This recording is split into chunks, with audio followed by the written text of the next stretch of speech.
Picture this. I'm loading the last boxes into my moving truck, finally escaping 15 years of HOA hell, when the universe decides to take one final dump on my peaceful morning.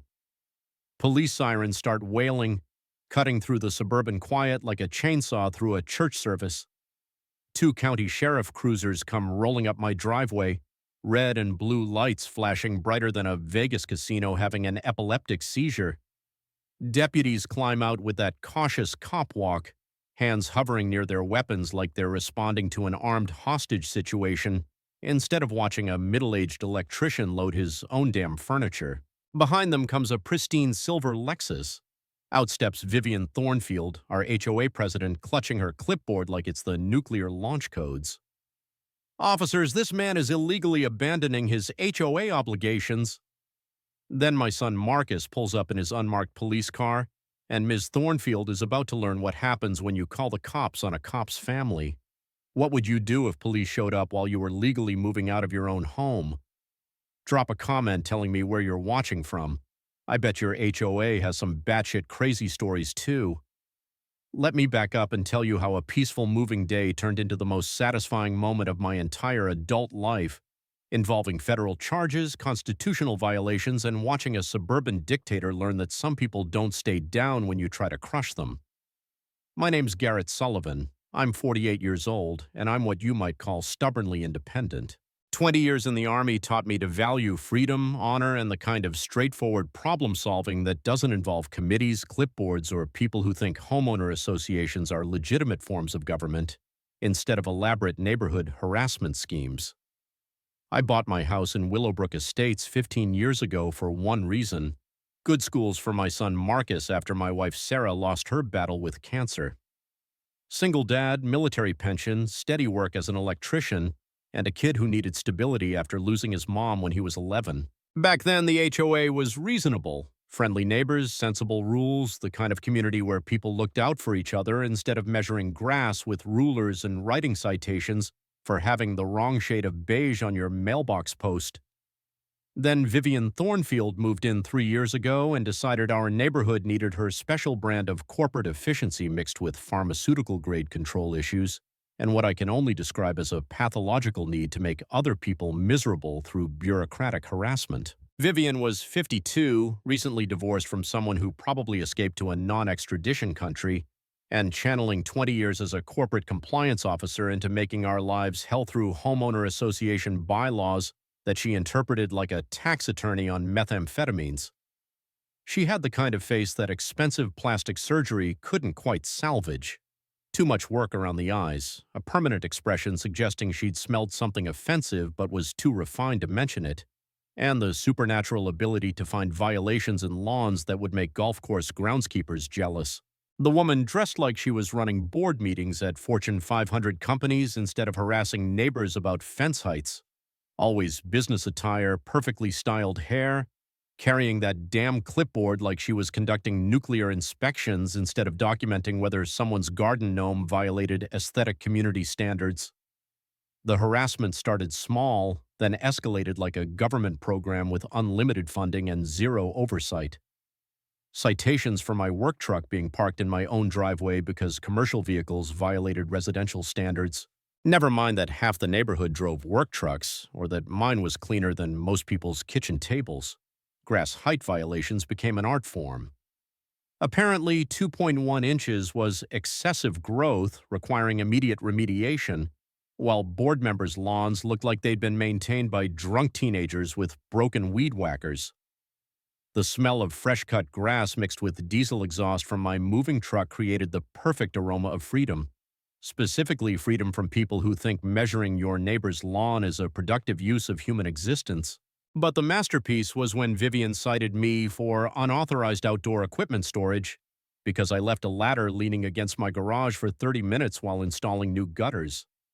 Apparently, home maintenance violated community aesthetic standards, but somehow her pink flamingo lawn ornament collection was perfectly acceptable. Marcus had grown up watching this escalating insanity while building his career in law enforcement. 26 years old, detective with the county sheriff's department, and the kind of cop who joined because he believed in protecting people's rights instead of hassling them over paperwork violations and manufactured emergencies. The irony was delicious. Vivian was about to call police on a police officer's family for the crime of legally moving away from her suburban dictatorship. My escape strategy was military simple. Load everything fast, complete the sale, disappear before Vivian could manufacture new crises or discover additional violations that would somehow prevent me from fleeing her jurisdiction. The sound of cardboard boxes scraping against metal loading ramps mixed with distant suburban lawnmowers created the perfect soundtrack for my liberation from 15 years of increasingly psychotic homeowner association theater. But apparently Vivian had planned one final performance, complete with law enforcement props and the kind of manufactured drama that would make soap opera writers take notes. This was about to get very interesting, very fast, and very educational for a woman who thought she could weaponize police against people smart enough to escape crazy neighbors through perfectly legal property sales. She had no idea what was coming. Vivian's opening strategy was what I call death by 1,000 paper cuts, weaponizing every obscure HOA bylaw to make my life so miserable that I'd either conform to her vision of suburban perfection or die of frustration trying to fight bureaucracy armed with clipboards and creative rule interpretation. The citation blitz started the moment she discovered I was moving. 47 separate violations appeared in my mailbox over 30 days, each more creative than the last, like she'd hired lawyers with too much time and not enough actual work to occupy their twisted legal minds. Grass height violations became performance art. My lawn measured 2.1 inches on Tuesday, violating the newly revised maximum standard of 2.0 inches. Wednesday, after mowing, it was 1.8 inches, violating the newly discovered minimum of 1.9 inches for proper aesthetic presentation. The woman had invented Schrodinger's lawn, simultaneously too long and too short until observed by HOA officials with measuring devices and punitive attitudes. But the masterpiece was retroactive enforcement. Rules that hadn't existed when I'd installed my deck 5 years ago suddenly applied to all existing structures. My perfectly legal, county-approved deck was now an unauthorized modification, requiring $8,000 in corrections or removal. Mini twist, my legal research revealed that several of Vivian's new rules directly violated Ohio state HOA laws, making them completely unenforceable and potentially exposing her to harassment liability charges. The smell of legal documents mixed with the sound of my attorney's printer working overtime, while Vivian's daily compliance inspections provided a constant background hum of suburban surveillance that would make East German border guards proud of their efficiency. My counterattack was immediate and devastating. I hired attorney Rebecca Stone, who specialized in HOA abuse cases and possessed the kind of legal bloodlust that made corrupt officials nervous about their career prospects and financial security. Knowledge nugget: HOA rules that contradict state law are automatically void and unenforceable. Always research your state's HOA regulations before paying disputed fines or accepting illegal restrictions. Rebecca's analysis was brutal and comprehensive. Garrett, she's violated Ohio HOA law in approximately 14 different ways. Her entire enforcement campaign is legally meaningless, but more importantly, it's criminal harassment disguised as community management. The harassment escalated when Vivian started daily safety inspections of my moving preparations. Cardboard boxes on my porch violated storage restrictions. The moving truck constituted commercial vehicle violations, threatening community safety despite being parked in my own driveway for legitimate purposes. She'd appear with tape measures, clipboards, and the kind of self-righteous determination usually reserved for tax auditors and religious zealots, documenting everything from garden hose angles to garbage can positioning as evidence of systematic community violations. My favorite citation was for unauthorized signage because I'd put a small for sale sign in my yard. Real estate signs violated aesthetic standards, despite 3 other houses having identical signs that somehow didn't threaten suburban visual harmony. The neighbor support network formed organically as residents realized Vivian's enforcement could target anyone. Eleanor Bancroft, retired teacher and neighborhood historian, started documenting selective enforcement patterns with the thoroughness of someone who'd spent 40 years managing teenagers and understood institutional bullying.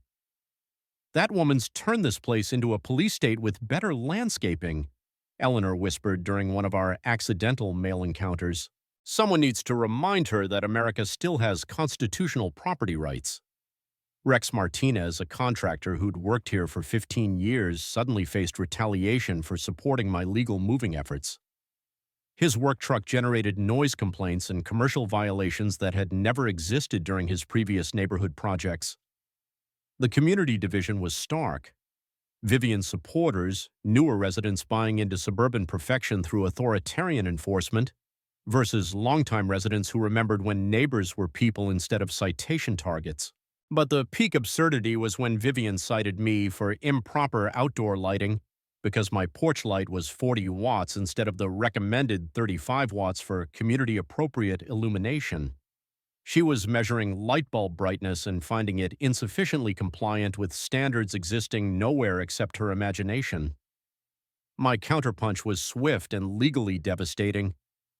Rebecca filed a formal complaint with Ohio's Attorney General Office documenting systematic harassment, illegal rule enforcement, and constitutional violations that made Vivian's citation campaign look like organized criminal activity. The taste of legal victory was sweeter than morning coffee, and the sound of Vivian's panicked phone calls to her attorney provided a satisfying soundtrack to my continued packing efforts. That evening, sitting on my soon-to-be former porch while listening to the peaceful suburban sounds of distant traffic and air conditioning units, I realized this wasn't just about moving anymore. This was about whether one person with a clipboard and authority delusions could terrorize an entire community into submission, or whether constitutional property rights still meant something when suburban dictators tried to crush individual freedom through bureaucratic harassment.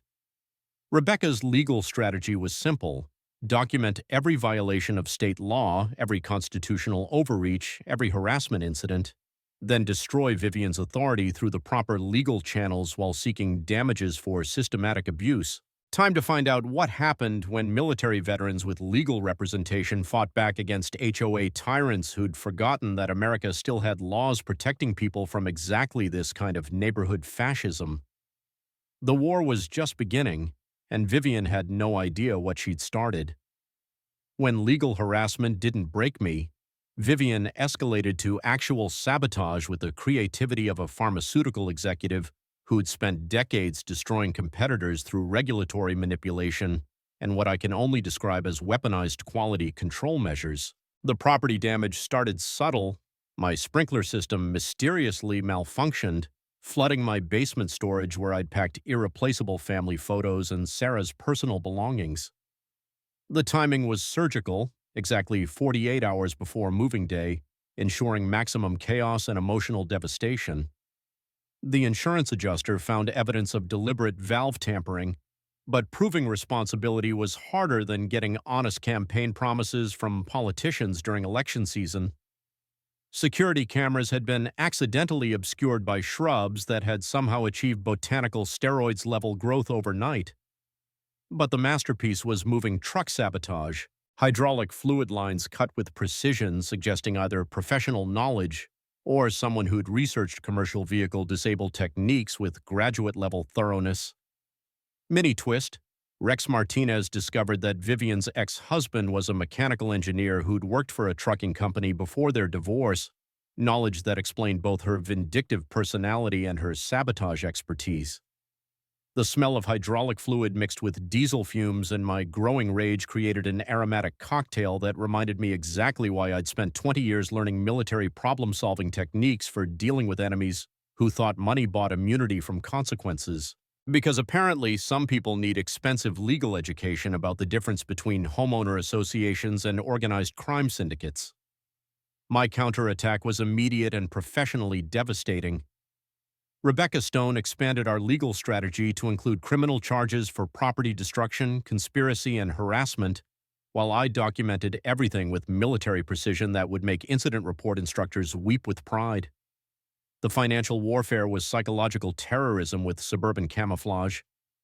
Vivian filed liens against my property for unpaid assessments, including retroactive fees for services I'd never used, architectural review costs for pre-approved modifications, and emergency improvement assessments that coincidentally equaled my moving expenses. Knowledge nugget: property liens for disputed HOA fees can be challenged in court and removed when underlying charges violate state law.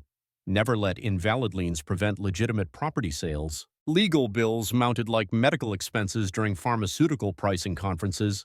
But fighting suburban fascism requires the kind of firepower that makes corrupt officials nervous about their retirement planning and criminal liability exposure. But the escalation that transformed this from property dispute to personal war was when Vivian targeted Marcus's law enforcement career. Anonymous complaints to his department alleged conflict of interest and unprofessional conduct for living in a community where his father was litigating against legitimate governance. She was trying to destroy my son's career because I had the audacity to escape her suburban dictatorship. That's when this stopped being about moving and became about total victory through every legal channel available to American citizens. The neighbor intimidation campaign was systematic and professional. Rex lost 3 construction contracts after anonymous complaints reached potential clients. Eleanor received citations for violations overlooked for 15 years until she supported my challenge. The message was crystal clear: support Garrett Sullivan's constitutional rights, and Vivian will make your life hell through selective enforcement that would make authoritarian regimes proud of their bureaucratic efficiency and creative cruelty. But the harassment that crossed every conceivable line was the CPS attack.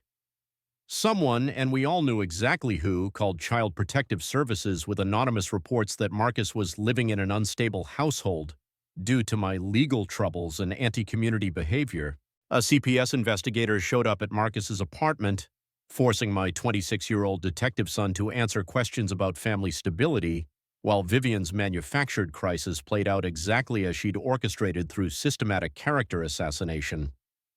The taste of pure military rage mixed with parental fury as I realized this woman was willing to destroy my son's career and reputation to win a neighborhood dispute that could have been resolved through basic human decency and constitutional respect. That night, I called Rebecca with crystalline clarity. No more defensive strategy. I want her destroyed completely, legally, and permanently. Whatever it takes, whatever it costs, however long it takes. The sound of serious legal machinery engaging against organized harassment was more satisfying than reveille after successful operations, and the smell of incoming justice was sweeter than coffee following victorious military campaigns. Rebecca's response was immediate and comprehensive. Garrett, we're not fighting HOA overreach anymore. We're building a federal civil rights case that will make Vivian wish she'd chosen different hobbies than terrorizing military veterans through bureaucratic abuse. Marcus looked at me that evening with the same expression he'd had as a kid when playground bullies targeted smaller children. Dad, time to remind some people that constitutional rights aren't suggestions, and harassing law enforcement families is a career-ending mistake with federal consequences.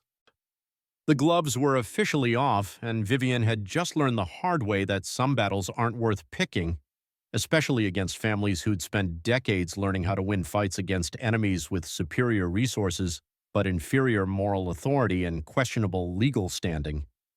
Time to show a suburban dictator what happened when she declared war on the wrong American family with federal constitutional protections and professional legal representation.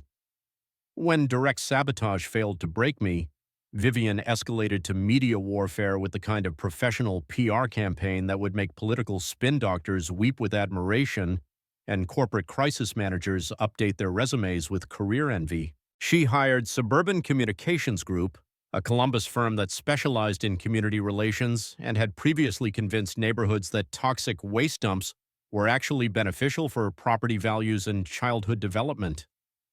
Their first move was portraying me as a disgruntled military veteran threatening community stability through frivolous litigation. The narrative was genius wrapped in patriotic packaging. Local newspapers received professionally photographed images of my deteriorating property that made normal moving preparations look like a homeless encampment organized by anarchists with interior design aspirations. Social media accounts like Willowbrook Community Watch posted daily updates about the escalating crisis caused by my anti-community behavior and systematic harassment of volunteer board members, because apparently exercising constitutional property rights constituted suburban terrorism, requiring professional intervention and coordinated social media campaigns. Mini twist. My investigation revealed that Vivian's PR firm was simultaneously representing 3 other Ohio HOA disputes, using identical messaging templates to target property owners whose departure threatened community financial stability. The political lobbying was surgical and expensive as campaign financing during presidential elections. Strategic donations flowed to city council members, county commissioners, and legislators who might influence HOA oversight. Money found every crack in political foundations like water seeking the lowest moral compromise levels. My counteroffensive came through Marcus's law enforcement contacts and Rebecca's media relationships. Detective training had taught my son how to research public records, trace financial connections, and document criminal activity with prosecutorial precision.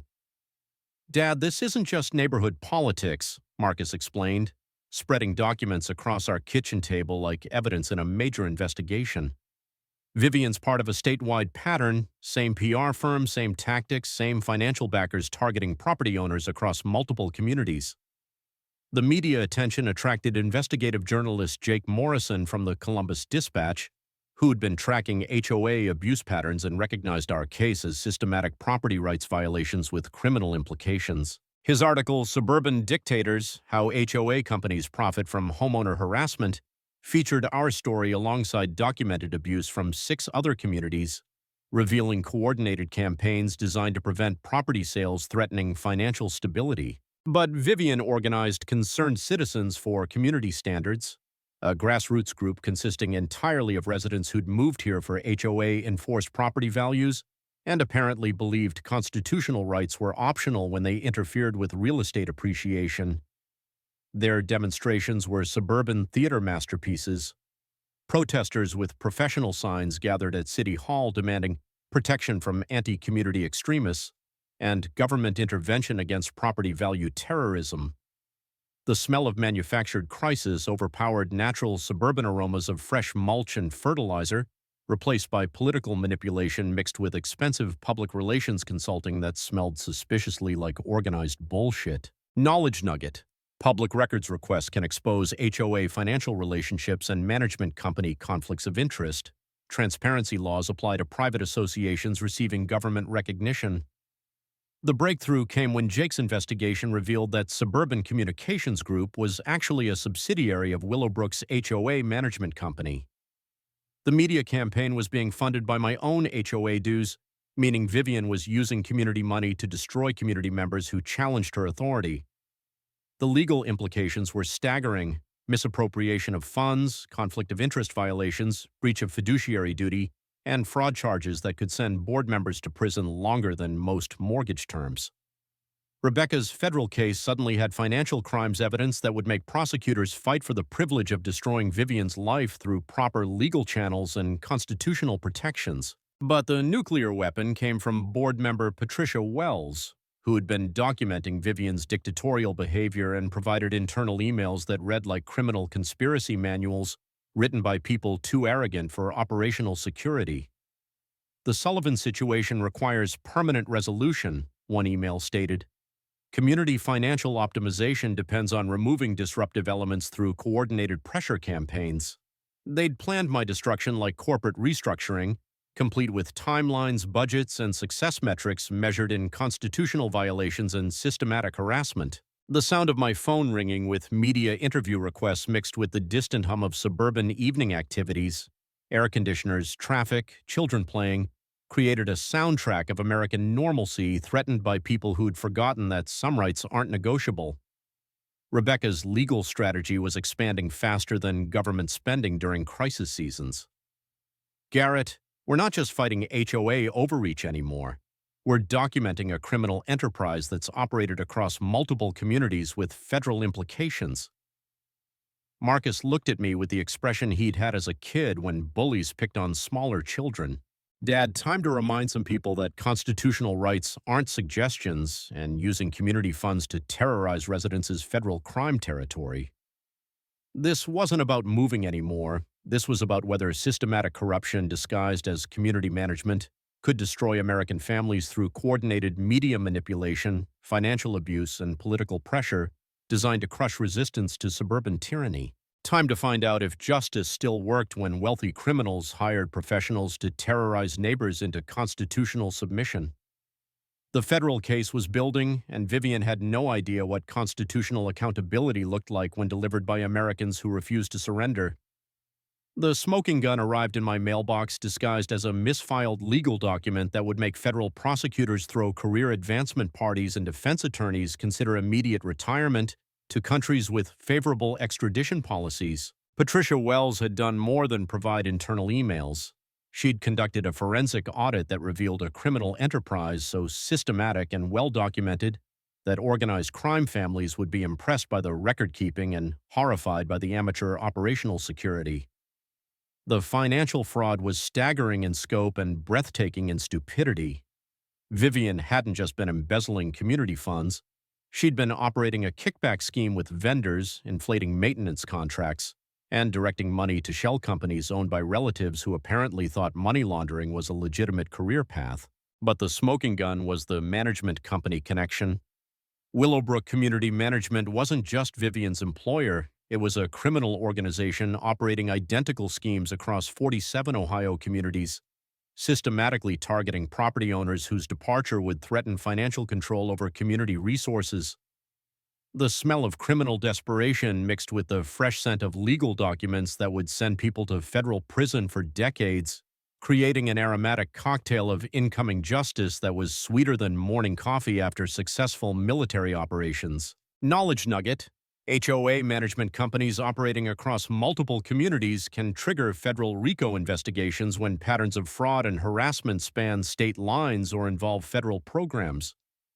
The documents revealed that my harassment wasn't personal, it was business.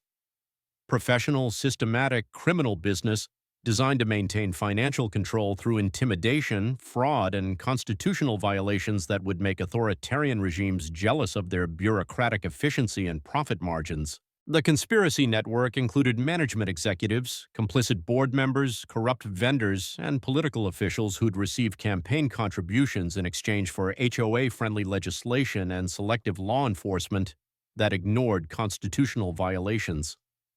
But the most damaging evidence was the training materials that read like instruction manuals for constitutional terrorists with corporate branding and performance metrics. The management company had created guides for problem resident management, including psychological pressure techniques, legal harassment strategies, and media manipulation tactics designed to force compliance or departure through systematic abuse disguised as community management. They'd systematized the destruction of constitutional rights and turned harassment into a profitable business model with training seminars, performance bonuses, and financial incentives for board members who successfully eliminated disruptive elements through coordinated pressure campaigns. Because apparently some people thought the American dream included franchising constitutional violations like fast food restaurants with better legal representation and worse moral standards. The criminal implications were federal and devastating: mail fraud, wire fraud, civil rights violations, and RICO charges for operating an ongoing criminal enterprise that made traditional organized crime look like amateur hour at constitutional violation conventions. But the revelation that made my blood run military cold was the discrimination targeting. The victim list included veterans, elderly residents, single parents, and anyone whose financial situation made them vulnerable to sustained legal pressure campaigns designed to break their resistance through economic warfare. They'd been hunting vulnerable community members with predatory precision and corporate efficiency, using constitutional violations as profit centers and American families as revenue streams in a business model that would make loan sharks look ethical. Marcus's analysis was clinical and chilling. "Dad, this isn't HOA overreach, it's organized crime with suburban camouflage. They've been operating protection rackets where residents pay tribute through compliance or face systematic destruction." The federal interest was immediate and intense.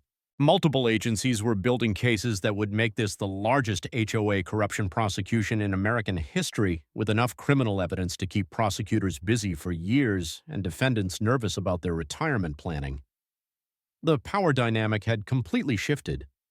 Vivian wasn't a suburban dictator. She was a criminal enterprise coordinator facing decades in federal prison for systematic constitutional violations, financial fraud, and conspiracy charges that would destroy everyone connected to the operation. Rebecca looked at evidence spread across our table and smiled like a prosecutor who'd discovered video footage of crimes that couldn't be explained away with creative legal interpretations or expensive constitutional lawyers. Garrett, they documented their own criminal conspiracy better than most federal investigations.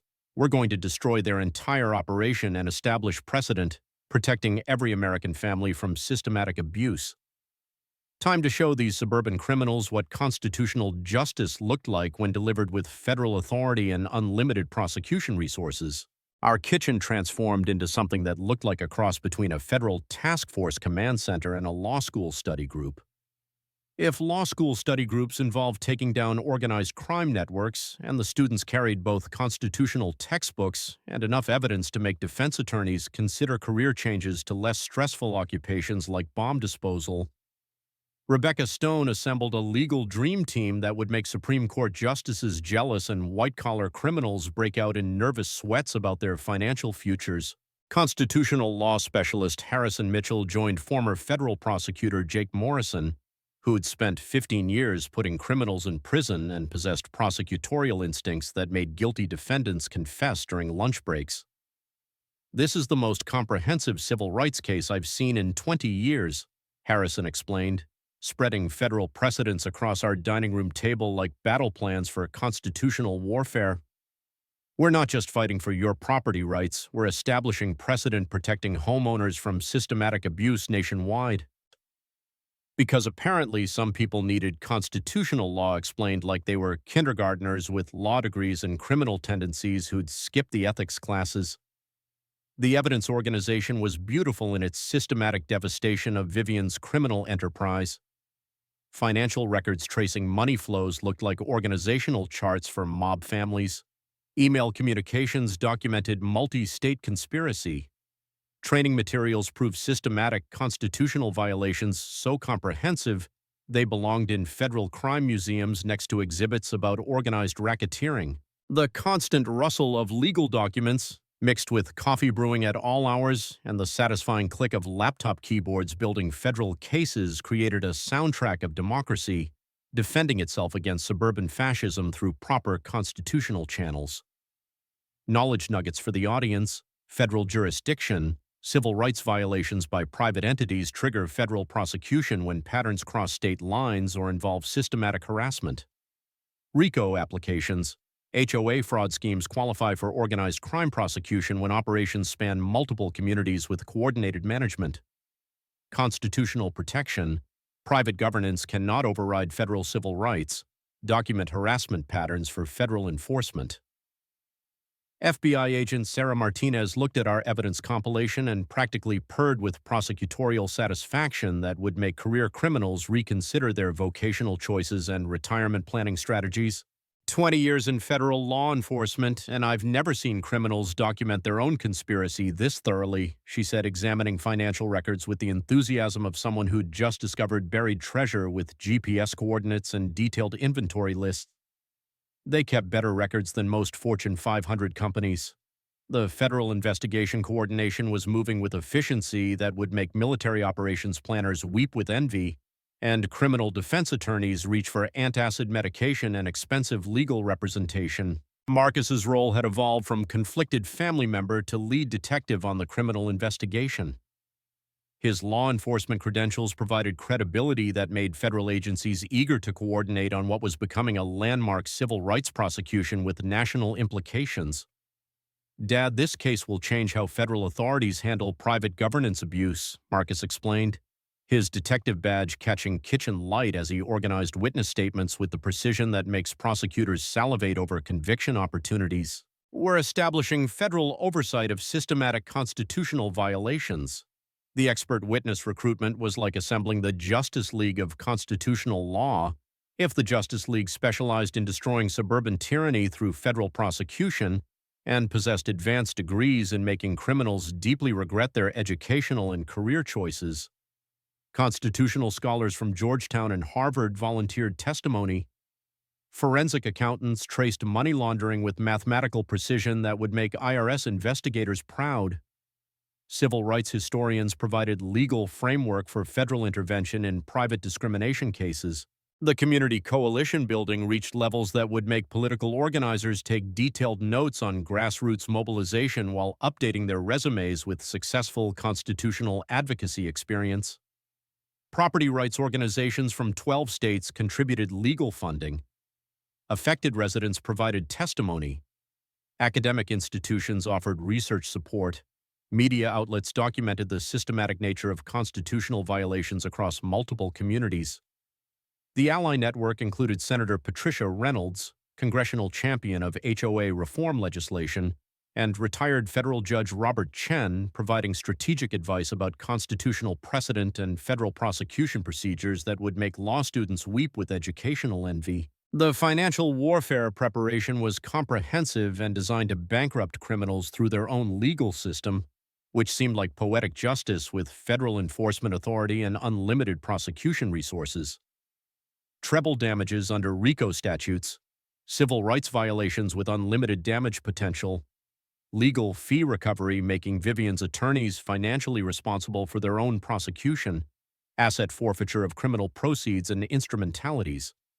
Vivian's counter-strategy was desperation disguised as legal defense, white-collar criminal attorneys specializing in federal cases, crisis management firms attempting narrative control, political pressure campaigns trying to influence federal investigations. But federal prosecutors don't appreciate interference from defendants who can't stop committing additional crimes while under investigation for existing criminal activity and constitutional violations. The smell of serious legal preparation mixed with the taste of incoming constitutional justice created an atmosphere that felt like American democracy, proving that ordinary families could still defeat systematic corruption when they refused to surrender their rights. That evening, reviewing evidence that would send criminals to federal prison while protecting constitutional rights for future generations, I felt the unshakable conviction that justice was about to be delivered with federal efficiency, constitutional authority, and enough criminal evidence to make this prosecution a prosecutor's dream case. Time to show these suburban criminals what happened when they picked fights with families who understood that constitutional rights aren't suggestions, and federal law enforcement has both the authority and responsibility to protect American citizens from organized harassment disguised as community management. When federal investigators started asking uncomfortable questions about Willowbrook Community Management's business practices, Vivian shifted from suburban dictator to cornered criminal faster than a pharmaceutical executive, changing congressional testimony to avoid perjury charges. Her first move was hiring enough white-collar defense attorneys to staff a small law school specializing in creative constitutional interpretations for rich people facing federal prison. Marcus Steinberg charged $2,000 an hour and had the kind of reputation that made prosecutors simultaneously nervous and excited about career-defining cases. But Vivian's panic was showing like cheap makeup in summer heat. The evidence destruction was amateur criminality, so obvious it belonged in textbooks about federal investigation stupidity. Management company offices suffered convenient electrical fires, destroying servers and criminal evidence.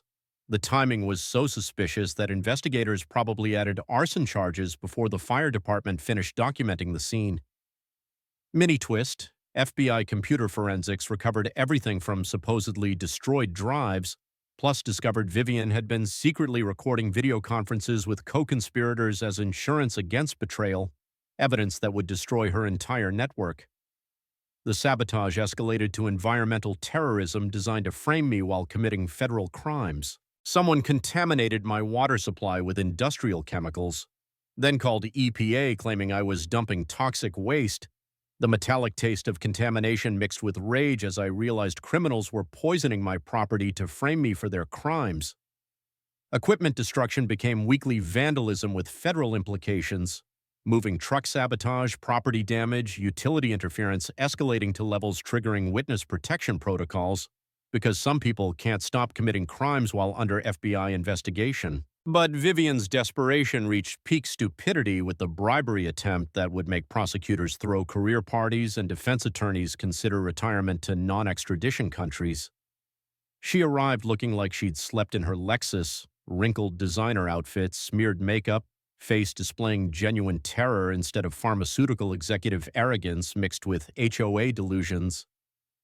"Garrett, this has gotten out of control," she said, clutching a briefcase like her last hope of avoiding prison sentences that would outlast her plastic surgery. "Maybe we can reach an understanding." What Vivian didn't know was that FBI agent Martinez had equipped me with recording equipment sophisticated enough to document her accelerating heart rate and criminal desperation while preserving additional felonies for prosecution. "I'm prepared to offer $500,000, Vivian said, opening her briefcase to reveal cash bundles that looked like crime movie props prepared by people who'd never studied federal prosecution documentaries. "Immediate payment. All troubles disappear. You move away and forget this happened." The woman was bribing a federal witness using criminal proceeds while under active investigation, with agents listening through equipment that could probably detect criminal intentions before she'd formed the thoughts. "That's generous," I replied, following FBI scripts designed to elicit confessions and expand conspiracy cases. "But what about other families you've harassed?" "Other families," she laughed with the sound of dying criminal enterprises mixed with arrogance that hadn't grasped federal prosecution approaching like constitutional freight trains. "This is business, Garrett. Community management requires difficult decisions about problem residents threatening financial stability." She'd confessed to systematic harassment, conspiracy, and operating criminal enterprises on federal equipment, while agents building RICO cases probably celebrated evidence for the most documented HOA prosecution in history. The smell of criminal desperation was finally overpowering her expensive perfume, and the taste of incoming justice was sweeter than coffee after constitutional victories achieved through proper legal channels. Federal investigation accelerated like justice with constitutional authority, grand jury indictments being prepared, asset forfeiture targeting fraud proceeds, cooperation agreements with lower-level criminals seeking reduced sentences for testimony against leadership. The community intimidation reached comic levels when Vivian's supporters started harassing federal witnesses, apparently unaware that interfering with federal investigations carries sentences that make original charges look like parking tickets, anonymous threats against Marcus's career, harassment of neighbors supporting our case, business boycotts against anyone cooperating with federal authorities, social media campaigns attacking federal investigation credibility, because apparently some people think you can intimidate FBI agents and federal prosecutors through suburban peer pressure and negative Yelp reviews. Marcus's response was professional and devastating. "Dad, they're committing witness tampering and obstruction charges while under investigation for organized crime.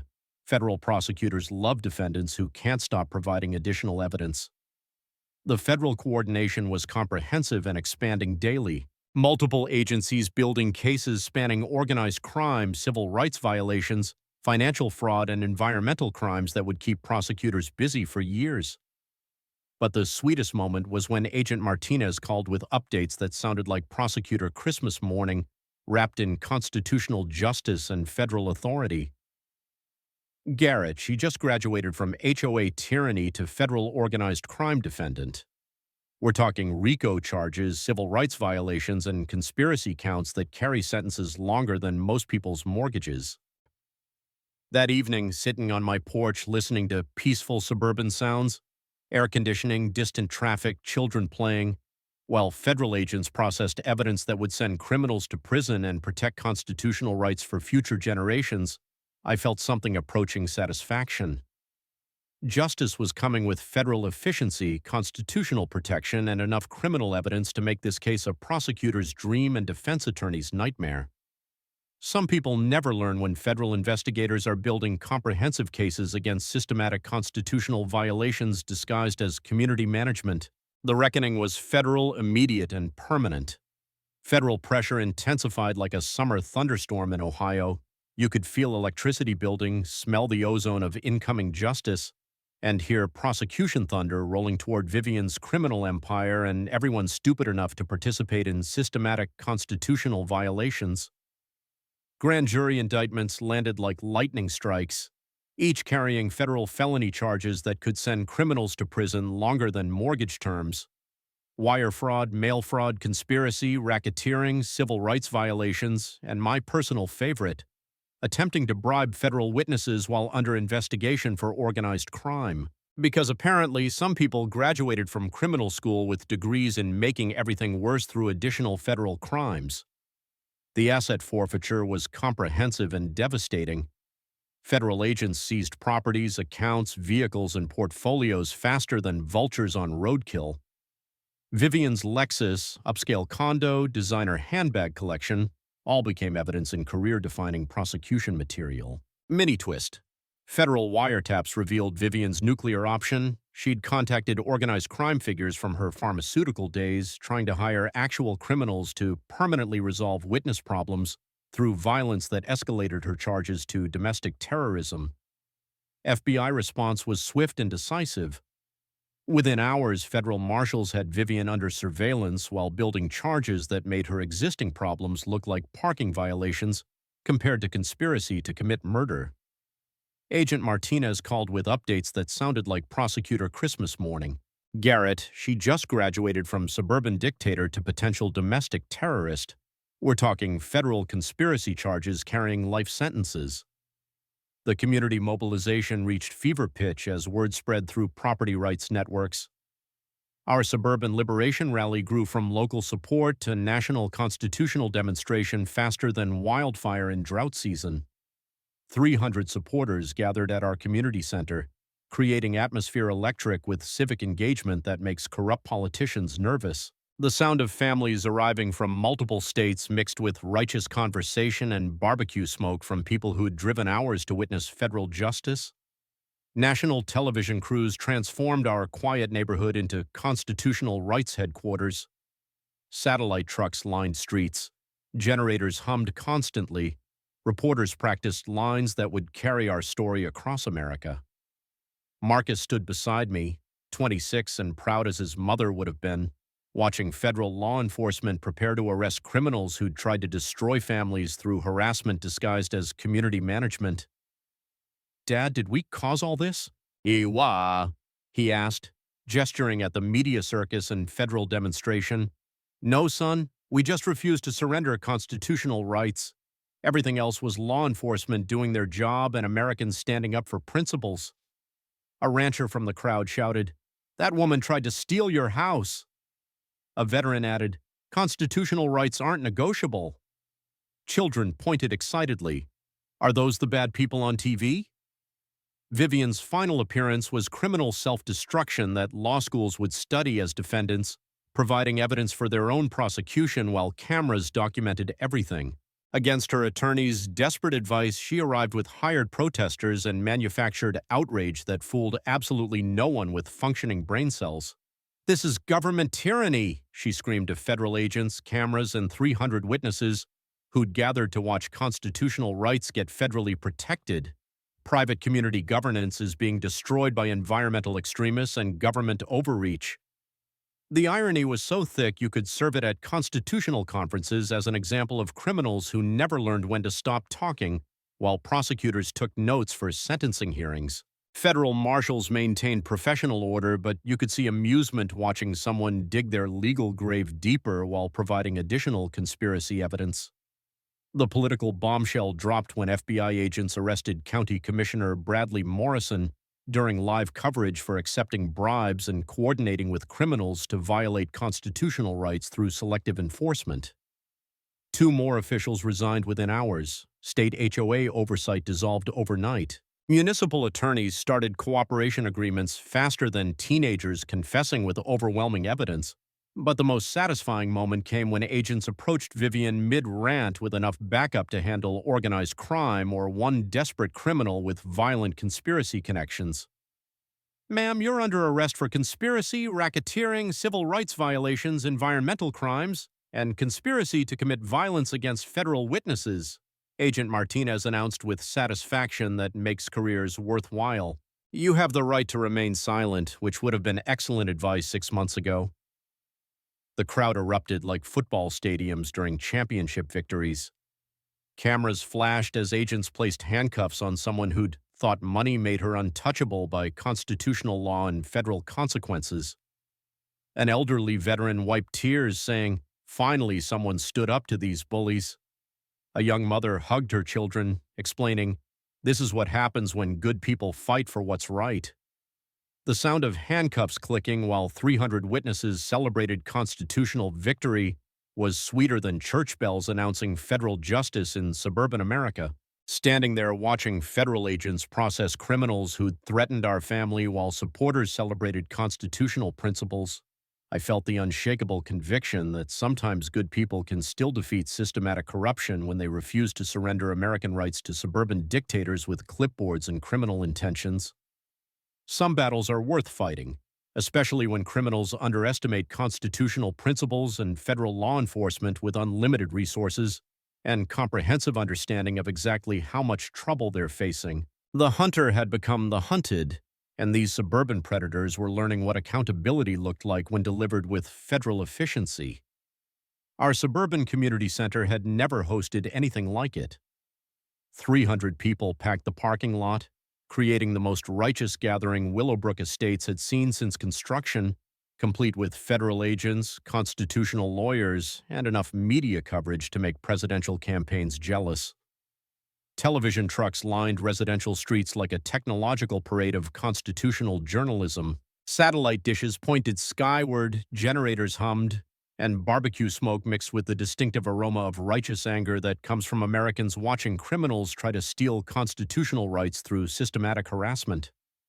I stood at the makeshift podium looking out at faces representing American property rights: military veterans, working families, constitutional lawyers, and residents who'd brought lawn chairs to witness democracy defending itself against suburban tyranny.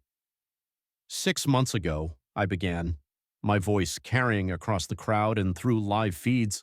My family thought our biggest challenge was escaping an authoritarian HOA. We had no idea we were fighting a criminal conspiracy threatening constitutional rights across multiple states.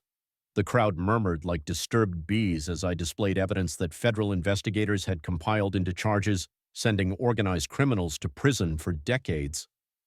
Financial fraud, systematic harassment, constitutional violations, conspiracy to commit violence against witnesses. Marcus stood beside me in his detective uniform, 26, and representing everything good about American law enforcement: integrity, constitutional principles, and courage to arrest criminals regardless of social status or suburban respectability. Because apparently some people needed to learn that badges work both ways when it comes to constitutional protection and criminal accountability. A veteran shouted, "They tried to steal your freedom." A mother added, "Constitutional rights aren't for sale." Children pointed excitedly at federal agents preparing warrants for neighborhood terrorists they'd watched harassing families. The drama started when a black Lexus pushed through media barricades like a bad sequel nobody wanted, but everyone would watch with constitutional satisfaction. Vivian emerged wearing oversized sunglasses and desperate expressions suggesting complete detachment from legal reality. Her attorney followed with resigned expression of someone watching client suicide in high definition while billing $2,000 an hour to witness criminal self-destruction with federal implications.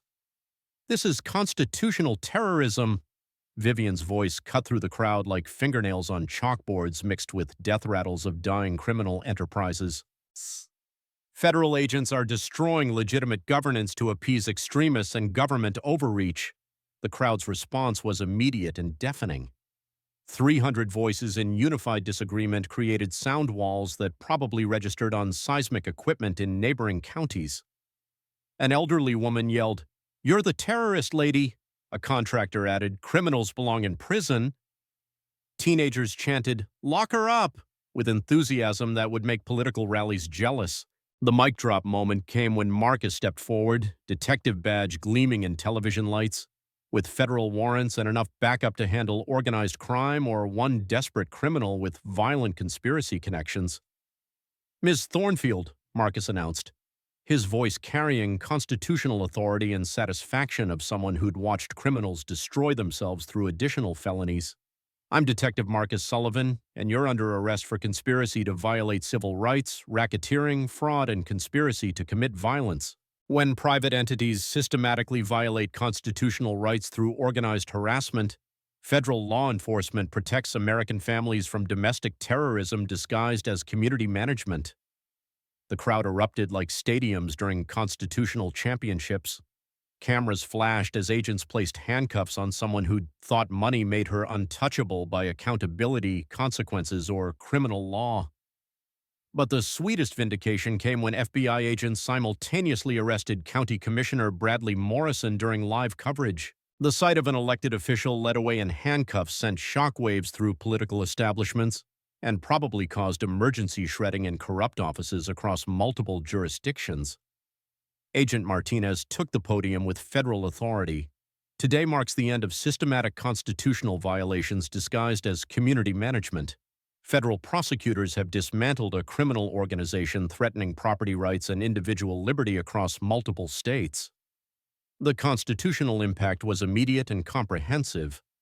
Complete property rights vindication, federal protection preventing future harassment, civil damages for constitutional violations, legal precedent protecting homeowners from organized abuse disguised as governance. A veteran wiped tears saying, "Finally, someone stood up to bullies who terrorize American families." A mother hugged children, explaining, "This happens when good people fight for constitutional rights instead of surrendering to suburban dictators."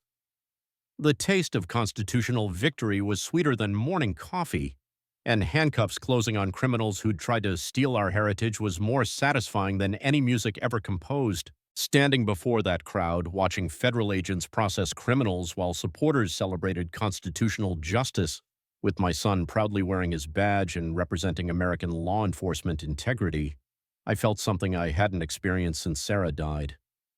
The unshakable conviction that sometimes ordinary American families can defeat systematic corruption when they refuse to surrender constitutional rights to wealthy criminals who've forgotten that some principles aren't for sale. Justice in suburban America tastes sweeter than freedom and hits harder than federal law enforcement with unlimited resources and comprehensive understanding of constitutional violations disguised as community management. The hunter had become the hunted, and these suburban predators learned what accountability looked like when delivered by Americans who understood constitutional rights aren't suggestions for people with authority complexes and criminal intentions. 2 years later, I'm sitting on the deck of my rural Ohio property, watching sunrise paint 10 acres of genuine freedom in shades of gold and constitutional vindication, sipping coffee from a mug, reading Federal Witness of the Year, while reading papers with satisfaction that only comes from watching criminals get exactly what they deserve. The headline still makes me grin like a kid finding money in old coat pockets. HOA fraud ringleader sentenced to 15 years federal prison, ordered $4.2 million restitution. Vivian Thornfield was currently enjoying federal hospitality at FCI Alderson, where her accommodations had better security than suburban neighborhoods but significantly fewer opportunities for constitutional harassment, property theft, or terrorizing families through manufactured crises. 15 years in federal prison plus restitution keeping her financially devastated until Social Security. The woman who'd tried to steal our constitutional rights was now making license plates and learning that orange jumpsuits don't come in designer cuts or pharmaceutical executive sizes. Because karma, it turns out, has federal enforcement authority and an excellent sense of ironic justice. The criminal sentences read like prosecutor holiday wish lists. Management company executives received 8 to 12 years for racketeering. County Commissioner Morrison got 6 years for his civil rights violations.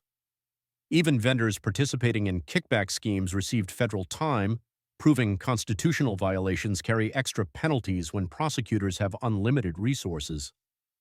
The civil damages were financially devastating to our former enemies. Our family received $850,000 for harassment and constitutional violations, enough to buy rural property outright, modernize everything, and establish legal defense funds for families facing similar abuse. But the real victory was what we'd built from their criminal conspiracy's ashes. The Garrett and Sarah Sullivan Constitutional Rights Institute occupied our renovated barn, where fresh wood scent mixed with sounds of families learning about property rights. The texture of honest work, sawdust from building projects, smooth tools from decades of use, reminded me daily why this fight had been worth every legal bill and sleepless night. Marcus had been promoted to detective sergeant and assigned to federal task forces investigating civil rights violations by private entities. His career flourished precisely because he'd stood for constitutional principles instead of allowing criminals to intimidate law enforcement families. Dad, this case changed how federal authorities handle private governance abuse, Marcus explained during Sunday dinner, his task force badge reflecting kitchen light. We're establishing federal oversight preventing systematic constitutional violations across multiple states. The Constitutional Community Protection Alliance had grown into a national organization with legal resources and enough membership to make corrupt management companies reconsider targeting families for systematic theft through harassment schemes. Knowledge nugget: federal civil rights laws protect homeowners from systematic harassment by private entities. Document abuse patterns and contact FBI civil rights divisions when constitutional violations involve organized activity across jurisdictions. The Supreme Court accepted our case for a national precedent, strengthening property protections and establishing federal oversight when systematic abuse threatens liberty and constitutional rights. Our annual Ohio Constitutional Rights Festival draws 5,000 visitors celebrating property rights, individual liberty, and constitutional principles protecting American heritage from wealthy criminals with government connections. The same community center where federal agents arrested corrupt officials now hosts constitutional law seminars. The taste of rural morning coffee mixed with bacon cooking and satisfaction of constitutional victory created flavors of American liberty that reminded me why some battles are worth fighting when you're protecting principles that matter more than suburban convenience.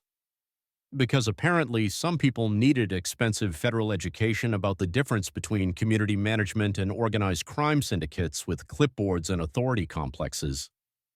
The Sarah Sullivan Memorial Scholarship funds rural students studying constitutional law and civil rights enforcement. The Constitutional Rights Research Center partners with universities documenting how federal oversight protects liberty when private governance becomes criminal enterprises. Next year's challenge involves energy companies seeking pipeline easements through conservation areas, but that's another constitutional battle for families understanding that some fights protect American principles worth defending.